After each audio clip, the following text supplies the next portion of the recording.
আল্লামা হযরত মাওলানা আনোয়ার চিশতি সাহেব দামাত বরকাতুহু আলিয়া আমাদের কৃষ্ণ সদয় আমাদের হযরত আজকে ইসলামী আন্দোলন বাংলাদেশে তিনি ইনশাআল্লাহ যোগদান করবেন। আলহামদুলিল্লাহ।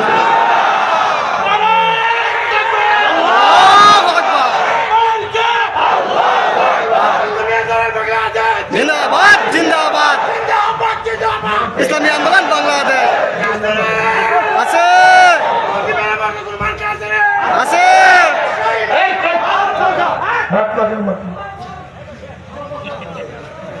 আল্লাহ কবুল করুন, আল্লাহ কবুল করেন।